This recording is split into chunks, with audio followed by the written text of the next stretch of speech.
Good afternoon, welcome to good health. ఈరోజు మనం gastric problems గురించి తెలుసుకుందాం. గ్యాస్ట్రిక్ ప్రాబ్లమ్స్ ఎందువల్ల వస్తాయి, వాటి సిమ్టమ్స్ ఏ విధంగా ఉంటాయి, అలాగే ఎటువంటి ట్రీట్మెంట్ అందుబాటులో ఉందో మనకు తెలియజేయడానికి హోమియోకేర్ ఇంటర్నేషనల్ డాక్టర్ స్వాతి గారు ఉన్నారు. వారిని అడిగి మరిన్ని విషయాలు తెలుసుకుందాం. హలో అండి. హలో అండి. సో ఎందుకండి ఇలా గ్యాస్ట్రిక్ ప్రాబ్లమ్స్ ఈ మధ్య కాలంలో చాలా మటుకు అందరూ ఇదే కంప్లైంట్ చేస్తున్నారు, గ్యాస్ట్రిక్ ప్రాబ్లమ్స్ ఉన్నాయి అనేసి.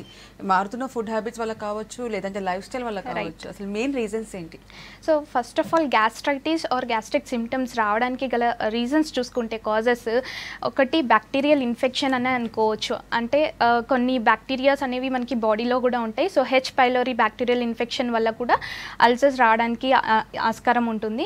అదేవిధంగా మారుతున్న జీవన శైలిలో లేకపోతే లైఫ్ స్టైల్లో వాళ్ళ ఆహారపు పదార్థాలు అనేవి టైంకి తీసుకోకపోవడం వల్ల కానివ్వండి, లేకపోతే ఫాస్ట్ ఫుడ్స్ ఎక్కువగా తీసుకోవడము, నీరు ఎక్కువగా తాగకపోవడం వల్ల, పీచు పదార్థం ఎక్కువగా తీసుకోకపోవడం వల్ల కూడా ఈ గ్యాస్ట్రిక్ సిమ్టమ్స్ ఎక్కువగా కనిపిస్తూ ఉంటాయి. అదేవిధంగా వాళ్ళ స్ట్రెస్ఫుల్ లైఫ్ కానివ్వండి, వీటి వల్ల కూడా మానసిక ఒత్తిడి వల్ల కూడా గ్యాస్ట్రిక్ సిమ్టమ్స్ అనేవి ఎక్కువగా కనిపిస్తాయి. సో మెయిన్గా సిమ్టమ్స్ ఏ విధంగా ఉంటాయి? చాలా మంది చెస్ట్ పెయిన్ రాగానే అది హార్ట్ అటాక్ అని అనుకుంటారు. అంటే సూడో సిమ్టమ్స్ ఉంటాయి వాటికి వీటికి. సో మెయిన్గా గ్యాస్ట్రిక్ ప్రాబ్లం వచ్చినప్పుడు ఎటువంటి సిమ్టమ్స్ కనిపిస్తాయి? సో గ్యాస్ట్రిక్ కంప్లైంట్స్ వచ్చినప్పుడు ఫస్ట్ ఆఫ్ ఆల్ మనకి జిఐటి సిస్టమ్ అంటే గ్యాస్ట్రో ఇంటెస్టైనల్ ట్రాక్ అనేది మౌత్ నుంచి యానల్ రీజన్ వరకు ఉంటుంది. సో మౌత్ దగ్గర నుంచి స్టార్ట్ చేసుకుంటే కొన్ని సిమ్టమ్స్ మౌత్ అల్సర్స్ రావచ్చు కొంతమందికి. అదేవిధంగా ఇంకా చూసుకుంటే ఈసోఫేజైటిస్ అంటే ఈసోఫేగస్ దగ్గర ఏదైనా ఇన్ఫ్లమేషన్ ఉన్నప్పుడు ఈసోఫేజైటిస్ కండిషన్ రావచ్చు. అదేవిధంగా డిస్టెన్షన్ ఆఫ్ అబ్డామిన్ ఎక్కువగా చూస్తూ ఉంటాము, అంటే గ్యాస్ ప్రాబ్లం అనేది ఎక్కువగా చూస్తూ ఉంటాం. అదేవిధంగా కొంచెం తిన్న ఆకలి అనేది ఎక్కువ ఉన్నప్పుడు వాళ్ళు కొంచెం తిన్నా కానీ సరిపోతుంది అనమాట, ఈజీ సెటైటీ అని అంటాము ఆ ప్రాబ్లమ్ని. అండ్ దాంతోపాటు ఎరెక్టేషన్స్ ఎక్కువగా రావడం, బెల్చింగ్స్ అంటే తేపులు రావడం. ఇంకా చూసుకుంటే కొంతమందికి ఎక్కువగా పాస్ చేస్తూ ఉంటారు. సో ఇలాంటి సిమ్టమ్స్ అన్నీ కూడా గ్యాస్ట్రిక్కి సంబంధించి ఉంటాయి. అదేవిధంగా అల్సర్స్లో ఎక్కువగా చూసుకుంటే సివియర్ పెయిన్ అనేది ఉంటుంది, అంటే టెన్నిస్ ఎక్కువగా చూస్తూ ఉంటాము. అండ్ అది కూడా డిఫరెంట్ టైప్ ఆఫ్ అల్సర్స్లో డిఫరెంట్ సిమ్టమ్స్ అనేవి మనం చూసుకోవచ్చు అనమాట. ఓకే, కాల్ తీసుకుందాము. హలో. హలో, నమస్తే అండి. నమస్కారం మేడం. చెప్పండి, మీ ప్రాబ్లం చెప్పండి. మేడం, ఇది కొద్దిగా అన్నం తిన కూడా కడుపులో బాగా లావుగా ఉండటం ఇలాగ అనిపిస్తుంది మేడం. ఓకే, దానికి ఏమన్నా హోమియోపతిలో మందులు ఏమైనా ఉన్నాయి మేడం? రైట్ అండి. సో మీది అక్యూట్ గ్యాస్ట్రైటిస్ కిందకి తీసుకోవచ్చండి. మీన్స్ కొంచెం బ్లాటెడ్ అబ్డామెన్ అంటాం, అంటే కొంచెం తినగానే ఎక్కువ హెవీనెస్ ఆఫ్ అబ్డామెన్ ఉంటుంది. కొంతమందికి గ్యాస్ అనేది అలా ఫామ్ అయిపోతూ ఉంటుంది, తేపులు రావు కొంతమందికి. సో ఇలాంటి కండిషన్స్ అన్నీ కూడా మనం మెడిసిన్స్ ద్వారా తగ్గించవచ్చు. And time to time food maintenance చేసినట్లయితే మీకు ఈ ప్రాబ్లమ్ సగం తగ్గుతుందండి. At the same time medicine అయితే ఇది ఇంకా ఇతర కాంప్లికేషన్స్కి రాకుండా మనం కాపాడుకోవచ్చు. సో డయాగ్నోసిస్ ఏ విధంగా చేస్తారు? ఇందాక సిమ్టమ్స్ అని చెప్పారు కదా, సో సిమ్టమ్స్ కనిపించిన తర్వాత ఎటువంటి పరీక్షలు చేయించుకోవాలంటారు? సో ఫస్ట్ ఆఫ్ ఆల్ ఒక డిసీజ్ మనము ఎక్స్పెక్ట్ చేసినప్పుడు దాన్ని ఇన్వెస్టిగేషన్స్ ఏ రకంగా తీసుకోవాలి అంటే వాళ్ళు చెప్పిన సిమ్టమ్స్ని బట్టి మనం ఇన్వెస్టిగేషన్స్ చేయిస్తూ ఉంటామండి. First of all a gastric కంప్లైంట్స్కైనా సరే ఫస్ట్ థింగ్ వాళ్ళకి నొప్పి ఉన్నా, లేకపోతే ఏదన్నా బాగా సివియర్ పెయిన్ అనేది స్టార్ట్ అయింది తిన్న 1 or 2 hours తర్వాత, ఇలాంటి ప్రాబ్లమ్స్ ఉన్నప్పుడు ఎండోస్కోపీ టెస్ట్ అనేది అడ్వైస్ చేస్తూ ఉంటాము. అదేవిధంగా ఇంకా కొంతమందికి ఇన్ఫెక్షన్స్ ఎక్కువగా ఉంటాయి కాబట్టి స్టూల్ ఎగ్జామినేషన్ చేస్తూ ఉంటాం. అండ్ బేరియమ్ మీల్ ఎగ్జామినేషన్, అలాగే సిబిపి విత్ ఈఎస్ఆర్. సో ఇలాంటి పరీక్షలు చేయిస్తూ ఒకసారి స్కాన్ కూడా చేయిస్తూ ఉంటామండి. ఓకే, సో గ్యాస్ట్రిక్ అల్సర్స్ వచ్చినప్పుడు ఎటువంటి సిమ్టమ్స్ కనిపిస్తాయి? సో మనకి గ్యాస్ట్రిక్ అల్సర్స్, డియోడినల్ అల్సర్స్ అని 2 types ఉంటాయి. ఒకటి గ్యాస్ట్రిక్ మీన్స్ పెప్టిక్ అల్సర్స్లో ఇవి టైప్స్ అనమాట. సో గ్యాస్ట్రిక్ అల్సర్స్ అనేవి జనరల్గా స్టమక్లో ఏర్పడే అల్సర్స్ని మనం గ్యాస్ట్రిక్ అల్సర్స్ అంటామండి. అదే డియోడినల్ అల్సర్స్ అనేవి మనకి స్మాల్ ఇంటెస్టైన్లో ఫస్ట్ పార్ట్ ఆఫ్ స్మాల్ ఇంటెస్టైన్లో డియోడినం అనేది ఉంటుంది. సో డియోడినంలో కనుక అక్కడ అల్సర్ ఫామ్ అయితే దాన్ని మనం డియోడినల్ అల్సర్ అని చెప్తూ ఉంటాము. అండ్ గ్యాస్ట్రిక్ అల్సర్లో ఫస్ట్ ఏంటంటే వాళ్ళకి 1 or 2 hours తర్వాత పెయిన్ అనేది స్టార్ట్ అవ్వడం ఉంటుంది. అండ్ డియోడినల్ అల్సర్లో 3 to 4 hours అంటే డైజెషన్ అయ్యే ప్రాసెస్ అప్పుడు వీళ్ళకి పెయిన్ అనేది స్టార్ట్ అవ్వడం ఉంటుంది. నెక్స్ట్ కాల్ తీసుకుందాము. హలో. నమస్తే మేడం. నమస్తే అండి, చెప్పండి, మీ ప్రాబ్లం చెప్పండి. మేడం, ఇంతకు ముందు 2 days నుంచి చెస్ట్ దగ్గర పెయిన్ వస్తుంది. ఓకే, హాస్పిటల్ గురించి ఏం ప్రాబ్లం లేదు, వీళ్ళైతే గ్యాస్ వల్ల ఉండొచ్చు అని చెప్పారు. ఓకే అండి. రైట్. ఇంతకుముందు ఒక 2 years బ్యాక్ కిడ్నీ స్టోన్స్ ఉన్నాయి మేడం. ఓకే. దానివల్ల ఏమైనా ఎఫెక్ట్ ఉంటుందా? సో కిడ్నీ స్టోన్స్కి దానికి సంబంధం లేదు. First of all kidney related stones ఉన్నప్పుడు అంటే రీనల్ క్యాలిక్యులై ఉన్నప్పుడు బ్యాక్ పెయిన్ అనేది సహజంగా ఉంటుంది. బ్యాక్ పెయిన్తో పాటు పెయిన్ అనేది ముందు భాగంకి పొత్తి కడుపుకి రేడియేట్ అయ్యే ఛాన్సెస్ ఉంటాయండి పెయిన్. అండ్ గ్యాస్ట్రిక్ కంప్లైంట్ అంటే మీకు చెస్ట్లో పెయిన్ వచ్చింది అన్నారు. ఎప్పుడైనా సరే మనం ఫుడ్ తీసుకున్న తర్వాత అది డైజెషన్ అయ్యే పెయిన్ స్టార్ట్ అవుతుంది. దాన్ని మనం discomfort in the chest region అని కూడా అంటూ ఉంటాము. సో ఇది ఏంటంటే చెస్ట్ పెయిన్కిను ప్లస్ గ్యాస్ పెయిన్కి డిఫరెన్స్ కూడా ఉంటుంది. గ్యాస్ పెయిన్కి ఏదన్నా తిన్నా తాగినా వెంటనే తగ్గిపోతుంది. కరీంనగర్ నుంచి కాల్ ఉన్నారు. హలో. హలో, నమస్తే అండి. నమస్తే మేడం. చెప్పండి, ప్రాబ్లం చెప్పండి. Gastric plus ulcer madam. Okay. అది పెయిన్ వస్తుంది మేడం, చాలా విపరీతంగా అయింది. అపోలో హాస్పిటల్లో 1 year మెడిసిన్ కూడా వాడాను. మళ్ళీ హెల్త్ ప్రాబ్లమ్ తోని వేరే మెడిసిన్ వాడుతున్నా. దానివల్ల చాలా ఇబ్బంది అవుతుంది. అది గడ్డ సంచికి గడ్డ ఉందంట మేడం. ఓకే. దానివల్ల నేను ఏ మెడిసిన్ వాడాలో అర్థం అవుతలేదు మేడం. సో గ్యాస్ అంటే ఏమవుతుందమ్మా? ఉబ్బరం ఒక్కటే ఉంటుందా? ఏం కంప్లైంట్స్ ఉంటాయి? ఉబ్బరం అవుతుంది, వాంతికి వచ్చినట్టు అవుతుంది, ఆకలి అవుతుంది, మళ్ళీ కొంచెం తినంగానే కడుపు ఉబ్బినట్టు అవుతుంది. రైట్ అండి. సో మీకు గ్యాస్ట్రైటిస్ సిమ్టమ్స్ ఎక్కువగా ఉన్నాయి. దట్ టు క్రానిక్ గ్యాస్ట్రైటిస్ అంటే మనకి జనరల్గా గ్యాస్ట్రైటిస్ అంటే ఇన్ఫ్లమేషన్ అనమాట. అంటే లోపల జీర్ణకోశం లోపల ఉండే మ్యూకజల్ లేయర్స్ అనేవి ఇన్ఫ్లమేషన్కి గురైనప్పుడు నొప్పి అండ్ వాపు అనేది అక్కడ ఏర్పడుతుందండి. సో అలాంటి సిచ్యువేషన్స్లో వీళ్ళకి ఆకలి లేకపోవడము, వామిటింగ్ సెన్సేషన్ రావడం, కొంచెం తిన్నా ఎక్కువ అయిపోవడం, గ్యాస్ ఫార్మేషన్ అవ్వడము, తేపులు రావడము అండ్ ఇలాంటి సిమ్టమ్స్ అన్నీ కూడా చూస్తూ ఉంటాము. ఇది కనుక నెగ్లెక్ట్ చేస్తే అల్సర్స్కి దారి తీసే అవకాశం కూడా ఉంటుంది. అట్ ద సేమ్ టైం ఫ్యూచర్లో ఇవి కనుక ఎక్కువ అయి ఉంటే కనుక కొంతమందికి కాంప్లికేటెడ్గా వాళ్ళకి క్రాన్స్ డిసీజ్, అల్సరేటివ్ కోలైటిస్ ఇలాంటి ఛాన్సెస్ కూడా ఉంటాయన్నమాట. సో ఇవన్నీ కూడా ముందుగానే ట్రీట్మెంట్ తీసుకుంటే మీకు తగ్గిపోయే అవకాశం ఉంటుంది. అట్ ద సేమ్ టైం మీకు యుట్రైన్ ఫైబ్రాయిడ్స్ అని చెప్తున్నారు. సో అన్నిటికీ కలిపి మేము ఒకేసారి మందులు ఇవ్వడం జరుగుతుందండి. ఒకసారి వచ్చి కన్సల్ట్ అవ్వండి. ఆదిలాబాద్ నుంచి కాలర్ ఉన్నారు. హలో. నమస్తే మేడం. నమస్తే రాకేష్ గారు, మీ ప్రాబ్లం చెప్పండి. మేడం, నాకు గత ఒక 20 years నుంచి గ్యాస్ట్రిక్ ప్రాబ్లమ్ తో బాధపడుతున్నా మేడం. అంటే డైజెషన్ అయితే పెయిన్ ఉండదు. ఓకే. కాకపోతే నా ప్రాబ్లమ్ ఏమంటే తిన్న తర్వాత ఉన్నటువంటి బ్యాడ్ స్మెల్ వస్తుంది. మరి ఇండైజేషన్ సిమ్టమ్స్ అయితే ఉన్నాయి. ఇంతకుముందు నాగేశ్వరరావు దగ్గర కొల్లోస్కోపీ, ఎండోస్కోపీ, మళ్ళీ అన్ని టెస్టులు చేసిన అన్ని నార్మల్ ఉన్నాయి. ప్రాబ్లం మాత్రం యాజ్ ఇట్ ఈజ్ ఉంది. మరి ప్రాబ్లం ఏంటి మేడం? రైట్ అండి. కొంతమందికి symptoms mimicking of gastritis symptoms ఉంటాయి. బట్ టెస్ట్లు అన్నీ చేయించినప్పుడు నార్మల్ ఉంటాయి. కొంతమందికి ఏంటంటే టెస్ట్లో ఏదో ఒకటి తెలుస్తుంది, అల్సరా లేకపోతే ఏదన్నా ప్రాబ్లం ఉందా అనేది కూడా తెలుస్తుంది. బట్ కొంతమందికి నార్మల్గా ఉంటాయి టెస్టులు చేయించినప్పుడు, but symptoms as it is gastritis symptoms లాగా ఉంటాయి. సో ఇవన్నీ ఏంటి అంటే కొంతమందికి ఈ స్ట్రెస్ వల్ల కానివ్వండి, యాంగ్జైటీ వల్ల కానివ్వండి, టెన్షన్ వల్ల కానివ్వండి, ఇలాంటి కంప్లైంట్స్ ఎక్కువగా ఉన్నప్పుడు గ్యాస్ట్రిక్ సిస్టమ్ మీద ఎఫెక్ట్ అయ్యే ఛాన్సెస్ ఎక్కువగా ఉంటాయి. సో దట్ ఈ సిమ్టమ్స్ ఇలా బయటపడతాయండి. ఫస్ట్ ఆఫ్ ఆల్ కొంచెం యాంగ్జైటీ లెవెల్స్ ఉన్నా కానీ, లేకపోతే టెన్షన్స్ ఎక్కువగా ఉన్నా కానీ, స్ట్రెస్ లెవెల్స్ ఎక్కువగా ఉన్నా ఇవన్నీ తగ్గించుకునే ప్రయత్నం చేయండి. At the same time medicine use చేసినట్లయితే తగ్గుతుంది. నెక్స్ట్ కాల్ తీసుకుందాము. హలో. హలో, నమస్తే అండి. నమస్కారం మేడం. చెప్పండి, ప్రాబ్లం చెప్పండి. డాక్టర్ స్వాతి గారు ఉన్నారు. మేడం, నాకు లెఫ్ట్ సైడ్ భుజం వెనకాల పెయిన్ వస్తుందండి. ఓకే. అట్లే ఒక 1 week వచ్చిన తర్వాత చెస్ట్ లో చులుకు అన్నట్టు పెయిన్ వచ్చింది. ఓకే. అయితే 10 years బ్యాక్ ఇట్లానే అయింది మేడం నాకు. ఓకే. అయితే మామూలుగా బాగా సివియర్ గా అయితే హాస్పిటల్ వెళ్తే గ్యాస్ట్రిక్ ప్రాబ్లం అనేసి అని అన్నారు. అవును. అయితే ఇప్పుడు అదే ప్రాబ్లం వచ్చింది నాకు. ఓకే. మామూలు మెడిసిన్ వాడుతున్నాను కానీ ఆ పెయిన్ తగ్గట్లేదు. ఆ భాగం మొత్తం పై నుండి కింద వరకు పెయిన్ వస్తుంది. ఓకే. ఓకే. సో మనకి ఏంటంటే కొంతమందికి గ్యాస్ట్రిక్ కంప్లైంట్స్ ఉన్నప్పుడు రేడియేటింగ్ పెయిన్స్ అనేవి కూడా ఉంటాయి. అది ఒకటి చెస్ట్ రీజన్ కావచ్చు, లేదా left or right side scapular రీజన్స్కి, మెయిన్లీ లెఫ్ట్ స్కాపులర్ రీజన్కి ఎక్కువగా అంటే లెఫ్ట్ భుజం వైపు వెనకాల ఉన్న భాగంలో ఎక్కువగా నొప్పి అనేది ఉంటుంది. సో ఇది డైజెషన్ అయ్యేటప్పుడు కానీ, లేకపోతే నర్వ్స్ అనేవి బ్రెయిన్ నుంచి మనకి మెసేజ్ పాస్ చేసినప్పుడు ఈ నర్వస్ సిస్టమ్ అంతా కూడా స్ట్రెయిన్ అయినప్పుడు లేకపోతే వీళ్ళ స్ట్రెస్కి లోనైనప్పుడు ఇలాంటి పెయిన్స్ అనేవి రావడం చూస్తూ ఉంటామండి. సో ఇది ఖచ్చితంగా గ్యాస్ట్రిక్ కంప్లైంట్కి ఉన్న పెయిన్ మాత్రమే. సో మీరు దీనికి తగ్గట్టు అంటే మీరు ఆల్రెడీ మెడిసిన్ వాడుతున్నారు బట్ తగ్గలేదు అని చెప్తున్నారు.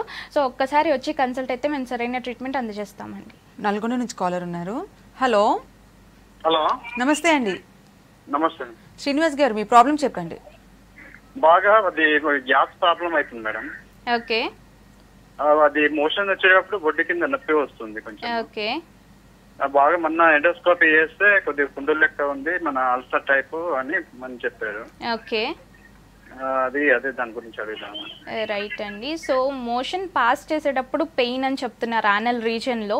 సో దీనికి గల రీజన్స్ చూసుకుంటే ఒకటి, first of all motion free అవుతుందా లేదా అనేది చెక్ చేసుకోవాలండి. కాన్స్టిపేషన్ ప్రాబ్లం అనేది ఈ మధ్య కాలంలో ఎక్కువగా చూస్తూ ఉంటున్నాము.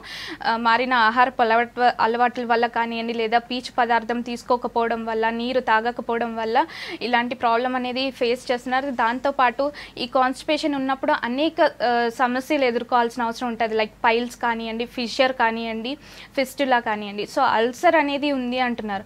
సో అబ్సెస్ ఉందా లేకపోతే యానల్ ఫిషర్ అనేది అల్సర్ కింద కన్వర్ట్ అయిందా అనేది క్లియర్ కట్గా మనం తెలుసుకున్నట్లయితే దాని ద్వారా మనం మెడిసిన్ ఇచ్చినట్లయితే డెఫినెట్గా తగ్గుతుంది. ఒకసారి మీ రిపోర్ట్స్ అన్నీ తీసుకురండి. నెక్స్ట్ కాల్ తీసుకుందాము. హలో. హలో, నమస్తే అండి. నమస్తే అండి. చెప్పండి, మీ ప్రాబ్లం చెప్పండి. డాక్టర్ స్వాతి గారు ఉన్నారు. టీవీ వాల్యూమ్ తగ్గించి మాట్లాడండి. హలో. హలో. అయితే నాకు తినకుండా కానీ చాలా టెంపులు వస్తున్నాయండి. Okay.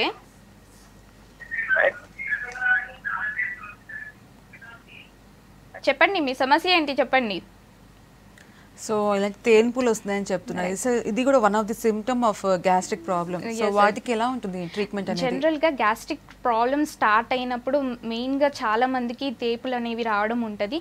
And peptic ulcers or gastric అల్సర్స్లో చూసుకుంటే కనుక వాళ్ళకి హెమటెమిసిస్ అనే కండిషన్ కూడా ఎక్కువగా చూస్తూ ఉంటాం. అంటే గ్యాస్ట్రిక్ అల్సర్లో ఏం జరుగుతుంది, స్టమక్లో ఉన్న అల్సర్ అనేది పైకి వాళ్ళకి రిఫ్లెక్స్ లాగా వచ్చినప్పుడు ఈసోఫైగస్ దగ్గర కూడా పెయిన్ అనేది రావడం, ఆ తర్వాత పుల్లటి తేపులు రావడం అండ్ వామిటింగ్ సెన్సేషన్ రావడం విత్ బ్లడ్, అది మనం హెమటెమిసిస్ అంటాము. అదే డియోడినల్ అల్సర్లో చూసుకుంటే కనుక వాళ్ళకి మెలినా అనేది వస్తుంది. అంటే మోషన్లో బ్లడ్ అనేది పాస్ అవుతూ ఉంటుంది, లేదా కలర్ చేంజ్ అనేది ఎక్కువగా కనిపిస్తూ ఉంటుంది డియోడినల్ అల్సర్లో. అది కూడా ఒక తేడా కిందకి మనం తీసుకోవచ్చండి. అండ్ ఈ తేపులు రావడం ఇవన్నీ కూడా ఏంటి అంటే లోపల ఉన్న ఇండైజెషన్ ప్రాబ్లం వల్లనే ఇలాంటి అవకాశం వచ్చే ఛాన్సెస్ ఉంటాయి. అట్ ద సేమ్ టైం వీళ్ళకి ఫుడ్ వైజ్ చూసుకుంటే కనుక పుల్లటివి కానివ్వండి, లేకపోతే ఎక్కువగా కారం ఉన్న ఫుడ్, మసాలా ఫుడ్స్ అవాయిడ్ చేయాల్సిన అవసరం ఎంతైనా ఉంటుంది. ఓకే, నెక్స్ట్ కాల్ తీసుకుందాము. Hello madam, good afternoon madam. Good afternoon అండి. చెప్పండి, ప్రాబ్లం చెప్పండి. మేడం, 2 days బ్యాక్ నేను థ్రోట్ ఇన్ఫెక్షన్, నెక్స్ట్ వచ్చేసి టెంపరేచర్ ఉందని చెప్పేసి పెయిన్ కిల్లర్ అజిత్రోసిన్ అనే టాబ్లెట్ వాడాను. ఓకే. మార్నింగ్ వచ్చేసరికి ఇది పెయిన్స్ అన్ని తగ్గిపోయాయి, కానీ ప్రాబ్లం ఏంటంటే ఇది అబ్డామిన్ లో నావెల్ కింది భాగంలో సివియర్ పెయిన్ వస్తుంది. Severe pain. ఓకే. వామిటింగ్స్ ఏమన్నా ఉన్నాయా అండి? మార్నింగ్ అవర్స్ అంటే 2 glasses 3 glasses వాటర్ తాగానే వామిటింగ్, హెవీగా అనిపించినప్పుడు వామిటింగ్స్ అవుతున్నాయి. ఓకే. Okay, right. పెయిన్ మాత్రం కన్సిస్టెంట్ గా ఉంది. ఓకే. ఎప్పటి నుంచి ఉంది పెయిన్ అనేది? పెయిన్ అనేది ఆ రోజు నైట్ వరకు లేదు, ఇది వేసుకున్న తర్వాత మార్నింగ్ నుంచి స్టార్ట్ అయింది. ఓకే. ఓకే. సో ఒక్కసారి USG abdomen and pelvis scan చేయించండి. బికాస్ కొంతమందికి fever with vomitings and pain ఉన్నప్పుడు మనకి అక్యూట్ అపెండిసైటిస్ కిందకి తీసుకోవచ్చు. బట్ సివియర్ పెయిన్ ఉంది అనుకుంటే దాన్ని మనం అపెండిసైటిస్ సస్పెక్ట్ చేయొచ్చు. సో ఒక్కసారి రూల్ అవుట్ చేసుకోవడానికి ఒకసారి మీరు యూఎస్జీ అబ్డామెన్ అండ్ స్కాన్ చేయించినట్లయితే దానికి మనకి సొల్యూషన్ అనేది ఉంటుంది. దాంట్లో మనకి అపెండిసైటిస్ ఉందా లేకపోతే జనరల్గా పెయిన్ అనేది ఉందా అనేది కూడా తెలుస్తుంది. ఒకసారి స్కాన్ చేయించుకోండి. వరంగల్ నుంచి కాలర్ ఉన్నారు. హలో. Hello madam. నమస్తే అండి. నమస్తే. చెప్పండి, మీ ప్రాబ్లం చెప్పండి. హలో. సో ఈ అల్సర్స్కి సంబంధించి ట్రీట్మెంట్ ఏ విధంగా ఉంటుంది? గ్యాస్ట్రిక్ అల్సర్స్ కానివ్వండి, డియోడనల్ అల్సర్స్ కానివ్వండి, ట్రీట్మెంట్ ఏ విధంగా ఉంటుంది? సో ట్రీట్మెంట్ వైజ్ మనకి హోమియోపతిలో ఫస్ట్ థింగ్ మనకి గ్యాస్ట్రిక్ సిమ్టమ్స్ రిలేటెడ్ కంప్లైంట్స్ ఏవైనప్పటికీ కూడా మనం కాన్స్టిట్యూషనల్ ట్రీట్మెంటే ఇవ్వడం జరుగుతుందండి. ఎందువల్ల అంటే ఇది స్ట్రెస్ వల్ల అవ్వచ్చు, యాంగ్జైటీ వల్ల అవ్వచ్చు, కొంతమందికి ఇలాంటి ప్రాబ్లమ్స్ వల్ల కూడా ఇలాంటి సిమ్టమ్స్ వచ్చే అవకాశం ఉంటుంది. వితౌట్ అంటే ఇప్పుడు మనం సరిగ్గా ఫుడ్ టైంకి తీసుకోకపోవడం వల్ల కూడా కంప్లైంట్స్ రావచ్చు. వాళ్ళు టైంకి ఫుడ్ తీసుకుంటున్నాం బట్ కంప్లైంట్స్ ఉన్నాయి అని చెప్తుంటారు. సో ఇవన్నీ కూడా స్ట్రెస్ రిలేటెడ్ వల్ల కూడా రావచ్చు. కాబట్టి మనం కాన్స్టిట్యూషనల్ ట్రీట్మెంట్ అందజేసినప్పుడు వాళ్ళకి క్యూర్ అనేది నిదానంగా కనిపిస్తూ ఉంటుంది. అట్ ద సేమ్ టైం వాళ్ళకి పెయిన్ అనేది రెడ్యూస్ అవ్వడం, వామిటింగ్స్ కానివ్వండి లేదా డయేరియా ప్రాబ్లమ్స్ కానివ్వండి, ఇవన్నీ క్యూర్ అయ్యే ఛాన్సెస్ ఉంటాయన్నమాట. సో ఐబిఎస్ కూడా one of the gastric problem లాగా కన్సిడర్ చేస్తారు. అసలు ఐబిఎస్ అంటే ఏంటి, ఎందువల్ల వస్తుంది డాక్టర్? సో ఐబిఎస్ అంటే ఇది ఇరిటబుల్ బవెల్ సిండ్రోమ్ అని చెప్తూ ఉంటామండి. ఐబిఎస్ జనరల్గా కాజ్ అనేది ఇప్పటి వరకు తెలియకపోయినా జనరల్గా ఇంతకు ముందు ఉన్న గ్యాస్ట్రిక్ ఇన్ఫెక్షన్స్ వల్ల, అంటే ఒక పర్సన్లో తరచుగా గ్యాస్ట్రిక్ ఇన్ఫెక్షన్స్ వచ్చిన తర్వాత ఈ ఐబిఎస్ రావడానికి ఆస్కారం ఉంటుంది. దీంట్లో మేజర్గా సిమ్టమ్ చూసుకుంటే alternate diarrhoea and constipation problem ఉంటుంది. సో వాళ్ళకి ఏంటి అంటే ఒకసారి లూజ్ మోషన్స్ అవ్వచ్చు, ఒకసారి మోషన్ రాకపోవచ్చు. సో నలుగురిలో ఉన్నప్పుడు ఇబ్బంది పడుతూ ఉంటారు, ఎక్కడికన్నా వెళ్ళాలన్నా వాళ్ళకి సెన్సేషన్ వస్తున్నట్టు ఉంటుంది. సో ఇలాంటి ప్రాబ్లమ్స్ అన్నీ కూడా ఐబిఎస్లో చూస్తూ ఉంటాము. సో ఐబిఎస్ అనేది జనరల్గా కాన్స్టిపేషన్ ప్రాబ్లం ఉన్న తర్వాత లేదా ఎక్కువగా గ్యాస్ట్రిక్ కంప్లైంట్స్ ఉన్న తర్వాత వచ్చే సిమ్టమ్ అనమాట ఇది. సో దీనికి కూడా ఆహారం అనేది కరెక్ట్గా తీసుకోవడం, టైంకి ఎక్కువ జంక్ ఫుడ్ అనేది తీసుకోకపోవడము అండ్ ఇలాంటివన్నీ జాగ్రత్తలు పాటించినట్లయితే ఐబిఎస్ కూడా మనం క్యూర్ చేయొచ్చు. నెక్స్ట్ కాల్ తీసుకుందాము. హలో హలో హలో నమస్తే అండి. నమస్తే మేడం. చెప్పండి, ప్రాబ్లం చెప్పండి. హలో, టీవీ వాల్యూమ్ తగ్గించి మాట్లాడండి. హలో హలో, టీవీ చూస్తూ మాట్లాడొద్దు. మీ ప్రాబ్లం చెప్పండి అర్జున్ గారు.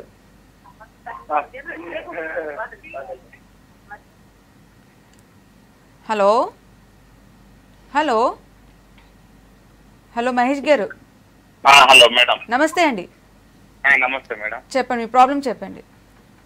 Hello madam. హలో మేడం చెప్పండి అండి. మేడం మా మమ్మీకి ఒక 2 years క్రితం గ్యాస్ట్రిక్ ప్రాబ్లం ఉంది మేడం. ఓకే.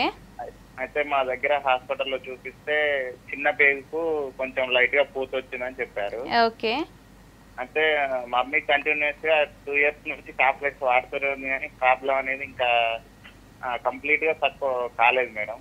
ఓకే. అయితే దీనికి కంప్లీట్ గా తక్కువయ్యేలాగా సొల్యూషన్ ఇట్లా టాబ్లెట్స్ వాడకుండా కంప్లీట్ గా ఏమన్నా సాల్వ్ అయ్యేది? రైట్ అండి. సో జనరల్ గా మీ మదర్ కండిషన్ మీరు చెప్పింది చిన్న పేగుకి పూత అని చెప్తున్నారు. Maybe it is a duodenal ulcer అండి. సో డియోడినల్ అల్సర్ లో మేజర్ గా పెయిన్ అనేది ఒక 3 to 4 hours తర్వాత పెయిన్ స్టార్ట్ అవడము, ఆ తర్వాత ఏదైనా కానీ వాళ్ళకి రిలీవ్ లేకపోవడం ఎక్కువగా కనిపిస్తూ ఉంటుంది. అండ్ వీళ్ళకి మోషన్ లో కూడా బ్లడ్ పడడం, దాన్ని మనం మెలినాన్ కండిషన్ అనేది కూడా చెప్తూ ఉన్నాము. సో ఇవన్నీ కూడా సిమ్టమ్స్ కనిపిస్తూ ఉంటాయి. బట్ 2 years నుంచి మీరు వాడుతున్నారు, బట్ ఎనీ రిలీఫ్ లేకుండా అలాగే ఉన్నాయి సిమ్టమ్స్ అంటున్నారు. సో ఒకసారి మీరు ఖచ్చితంగా ఒకసారి వచ్చినట్లయితే మేము రిపోర్ట్స్ అన్నీ చెక్ చేసి సరైన ట్రీట్మెంట్ అందజేస్తామండి. డెఫినెట్గా మెడిసిన్స్ అయితే ఉన్నాయి, ఒకసారి వచ్చి కన్సల్ట్ అవ్వండి. ఖమ్మం నుంచి కాలర్ ఉన్నారు. హలో హలో ఏమండి చెప్పండి, ప్రాబ్లం చెప్పండి. మాకు గ్యాస్ట్రిక్ కడుపులో నొప్పి వస్తుందండి బాగా. ఓకే. బాత్రూమ్ కూడా సరిగా ఉండలేదండి. ఓకే. కడుపులో మంటగా ఉంటుంది, కొంచెం నొప్పిగా ఉంటుందండి. రైట్. ఏమైనా పరీక్షలు చేయించుకున్నారా అండి? నేను వెళ్ళి చూపెట్టుకున్నానండి, టాబ్లెట్లు రాశారండి. ఓకే. ఓకే అండి. జనరల్గా కాన్స్టిపేషన్ ప్రాబ్లంతో పాటు మీకు బర్నింగ్ సెన్సేషన్ అనేది ఎక్కువగా ఉంది, ఎసిడిటీ ప్రాబ్లం ఎక్కువగా ఉంది. సో ఈ ఎసిడిటీ ప్రాబ్లంకి ఎక్కువ ఉన్నప్పుడు జీర్ణాశయంలో వాళ్ళకి జీర్ణం అనేది సరిగ్గా అవ్వకపోవడం వల్ల కూడా మోషన్ సరిగ్గా రాకపోవడం అనేది ఉంటుంది. సో ఇదంతా కూడా కోరిలేటెడ్గా ఉంటుందండి. First thing time to time food అనేది తీసుకోవడం, ఎక్కువగా నీరు తాగడం, అది కూడా పీచు పదార్థాలు ఎక్కువగా తీసుకోవడం వల్ల మీకు మోషన్ అనేది క్లియర్గా అయ్యే ఛాన్సెస్ ఉంటాయి.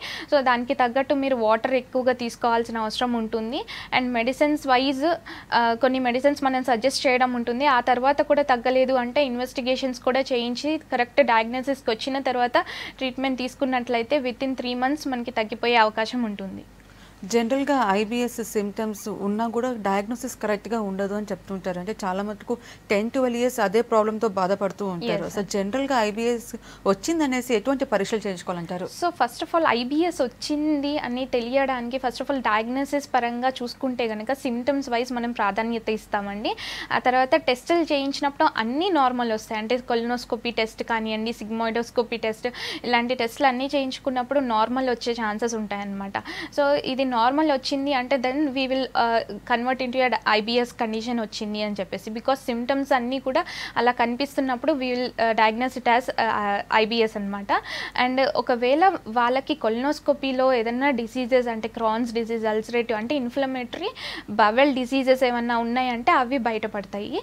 అండ్ నార్మల్ కండిషన్ వచ్చింది అంటే then we will consider it as IBS. Okay, next call తీసుకుందాము. హలో హలో శ్రీనివాస్ గారు, నమస్తే అండి. సార్ నమస్కారం మేడం. చెప్పండి, ప్రాబ్లం చెప్పండి. నాకు గ్యాస్ట్రిక్ ఉన్నవంటే ఒక 4 years అవుతుంది మేడం. ఓకే.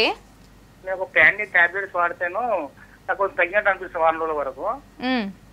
మళ్ళీ ప్యాండీ వాడకపోతే మళ్ళీ నొప్పిలాగా వస్తుంది మేడం. అంటే నేను వ్యాపారం చేస్తాను టైం అన్నం తినకుండా. ఓకే.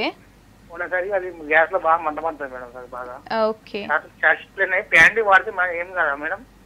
సో ప్యాంటీ వాడడం వల్ల మీకు రిలీఫ్ అయితే ఉంటుంది, బట్ దాని మీద జీవితాంతం ఆధారపడాల్సిన అవసరం ఉంటుంది ఒకవేళ అలవాటు అయింది అంటే కనుక. ఫస్ట్ థింగ్, మీరు ఫుడ్ మెయింటెనెన్స్ అనేది టైం టు టైం చేయడం చాలా ఇంపార్టెంట్ అండి. ఆ ఫుడ్ మెయింటెనెన్స్ కరెక్ట్ ఫుడ్, అది కూడా quality of the food maintain చేసినట్లయితే డెఫినెట్గా మీకు ఈ సిమ్టమ్ అనేది మళ్ళీ రికర్ అవ్వకుండా ఉంటుంది. At the same time tablet అవసరం లేకుండా ఉంటుంది. ఇప్పుడు మీరు దానికి అలవాటు పడిపోయినప్పుడు గ్యాస్ట్రిక్ మ్యూకోజల్లో నుంచి అక్కడ మనకి యాసిడ్ సెక్రీషన్స్ ఇవన్నీ కూడా తగ్గిపోయే అవకాశం ఉంటుంది.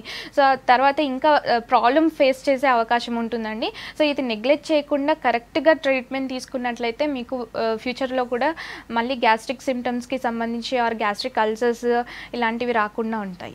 నెక్స్ట్ కాల్ తీసుకుందాము. హలో హలో హలో నమస్తే అండి. నమస్తే.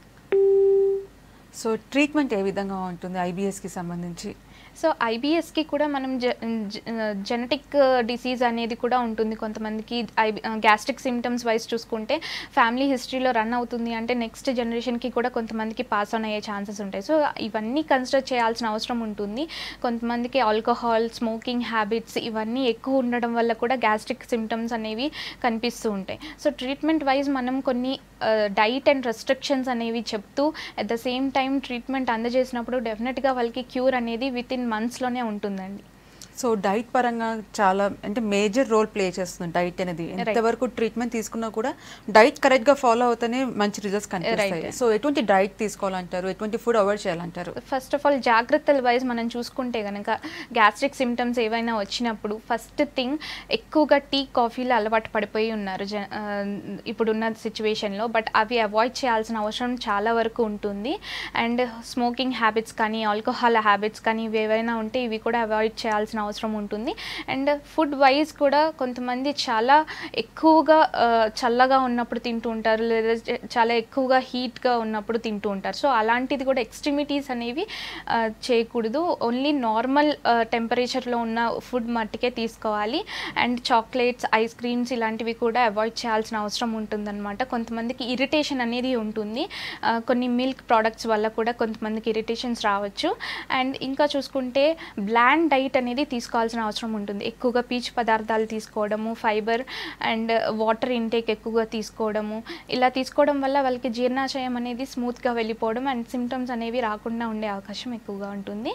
అండ్ స్ట్రెస్ఫుల్ లైఫ్ ఇలాంటివి ఏమన్నా ఉంటే మెడిటేషన్, యోగా ఇలాంటివి ప్రాక్టీస్ చేయడము, ఇవన్నీ చేసినట్లయితే డెఫినెట్గా తగ్గే అవకాశం ఉంటుంది. ఓకే, నల్గొండ నుంచి కాలర్ ఉన్నారు. హలో హలో నవీన్ గారు, నమస్తే అండి. చెప్పండి, ప్రాబ్లం చెప్పండి. టీవీ వాల్యూమ్ తగ్గించి మాట్లాడండి. ఓకే అండి, చెప్పండి మీ ప్రాబ్లం చెప్పండి. నమస్తే అండి. నేను పొద్దున 10 వరకు అన్నం తినకుండా ఉంటే కడుపు నుంచి సౌండ్స్ వస్తున్నాయి మేడం. Okay, okay. జనరల్‌గా మనకి హంగర్ కంట్రాక్షన్స్ అనేవి ఉంటాయండి. జనరల్‌గా ఫుడ్ తీసుకున్న తర్వాత ఆ కంట్రాక్షన్స్ అనేవి, సౌండ్స్ అనేవి మనకి బయటకి వినిపించవు. ఎప్పుడైతే ఎంప్టీ స్టమక్‌లో ఉన్నప్పుడే మట్టుకే మనకి ఆ హంగర్ కంట్రాక్షన్ సౌండ్స్ అనేవి వినిపిస్తూ ఉంటాయి. సో ఇవన్నీ కూడా మూమెంట్స్ అన్నమాట. మనకి లార్జ్ ఇంటెస్టైన్, స్మాల్ ఇంటెస్టైన్‌లో జరిగే కదలికలు అనేవి, ఇవి పెరిస్టాలిక్ మూమెంట్స్ అనేవి ఉంటాయి. సో దీనివల్ల ఫుడ్ అనేది టైం టు టైం తీసుకోవడం వల్ల మీకు ఇలాంటి ప్రాబ్లం అనేది ఫేస్ చేయకుండా ఉంటారు. నెక్స్ట్ కాల్ తీసుకుందాము. Hello hello madam. నమస్తే అండి. చెప్పండి, ప్రాబ్లం చెప్పండి. హలో హలో హలో నమస్తే మేడం. మీ సమస్య చెప్పండి. మేడం మాకు ఓకే గ్యాస్ ప్రాబ్లం వల్ల మాకు పెయిన్ఫుల్ వస్తాయి మేడం. ఓకే. నేను తిన్నప్పుడు కానీ మామూలుగా ఎక్కువ వాటర్ తాగినప్పుడు కూడా ఊకే మళ్ళీ పెయిన్ఫుల్ వస్తాయి మేడం. మాకు కొద్దిగా గ్యాస్ ప్రాబ్లం కూడా కొద్దిగా ఉంది మేడం. దాన్ని మేము ఏ విధంగా నివారించుకోవచ్చు madam? So time to time food intake అనేది చాలా ఇంపార్టెంట్ అండి. అండ్ ఫుడ్ తీసుకునే దాంట్లో కూడా పుల్లటివి తీసుకోకుండా ఉంటే చాలా మంచిది. అండ్ మీరు తేపులు ఎక్కువగా వస్తున్నాయి, ఈవెన్ వాటర్ తాగినా అంటున్నారు. సో ఇదంతా కూడా రిఫ్లెక్స్ అనమాట. సో ఇలాంటి రిఫ్లెక్సెస్ ఎక్కువగా ఉన్నప్పుడు మళ్ళీ ఫ్యూచర్లో కాంప్లికేటెడ్ అయ్యే ఛాన్సెస్ ఉంటాయి, లైక్ అల్సర్స్ రావడం ఇలాంటివి ఉంటాయి. సో ఫస్ట్ నుంచే మీరు ఫుడ్ వైజ్ జాగ్రత్త తీసుకుంటూ at the same time water ఎక్కువగా తీసుకున్నట్లయితే ఈ ప్రాబ్లం నుంచి బయటపడవచ్చు. అండ్ కొంచెం స్మాల్ మెడికేషన్ అవసరం అవుతుంది. దానికి తగ్గట్టు మెడికేషన్ తీసుకున్నట్లయితే డెఫినెట్గా క్యూర్ అయ్యే అవకాశం ఉంటుందండి. సో ఈ ఎసిడిటీ ప్రాబ్లమ్స్ వచ్చినప్పుడు చాలా మంది మార్కెట్లో దొరికే మందులు వాడుతూ ఉంటారు. అంటే అది టెంపరీ రిలీఫ్ గానే ఇస్తుంది, ఆ సిమ్టమ్స్ ని అప్పటికప్పుడే కంప్రెస్ చేస్తుంది. సో అలా నెగ్లెక్ట్ చేసుకుంటూ పోతూ ఉంటారు. సో దానివల్ల ఏమైనా కాంప్లికేషన్స్ ఏమైనా వస్తాయా? డెఫినెట్గా అండి. కొంతమంది చాలా వరకు అనవసరంగా కూడా మెడిసిన్స్ యూజ్ చేస్తూ ఉంటారు. ఫర్ సింపుల్ ప్రాబ్లమ్స్కి కూడా మెడిసిన్స్ యూజ్ చేయడం వల్ల వాళ్ళకి ఫ్యూచర్లో ఆ మ్యూకోజల్ లేయర్స్ అనేవి ఎక్కువగా ఇన్ఫెక్ట్ అయిపోయి, లేకపోతే చీలిక ఏర్పడిపోయి అక్కడ అల్సర్స్ కింద మారే అవకాశం ఉంటుంది. సో ఇలాంటి కండిషన్స్ ఉన్నప్పుడు, లేదా ఏదైనా పెయిన్ కిల్లర్స్ ఎక్కువగా వేసుకుంటున్నప్పుడు గ్యాస్ట్రిక్ మ్యూకోజల్ లేయర్ అనేది దెబ్బతినడం వల్ల గ్యాస్ట్రైటిస్ అనే ఇది ఎక్కువగా ఫామ్ అయ్యే ఛాన్సెస్ ఉంటాయండి. సో దీనివల్ల మళ్ళీ ఫ్యూచర్లో క్యాన్సర్స్ కిందకి, ట్యూమర్స్ కిందకి ఇలాంటి కాంప్లికేటెడ్గా కూడా మారవచ్చు. సో ఎప్పుడైనా సరే డాక్టర్ సజెషన్ మేరకు మెడిసిన్స్ యూజ్ చేసినట్లయితే వాళ్ళకి బెనిఫిట్గా ఉంటుంది. సో కరెక్ట్ టైంకి ఫుడ్ తీసుకోవాలి, అలానే కరెక్ట్ డైట్ మెయింటైన్ చేయాలి. హోమియోపతిలో బెటర్ ట్రీట్మెంట్ ఉందని చెప్తున్నారు. థ్యాంక్ యూ సో మచ్ అండి. ఇది ఇవాల్టి good health. Keep watching YSX news.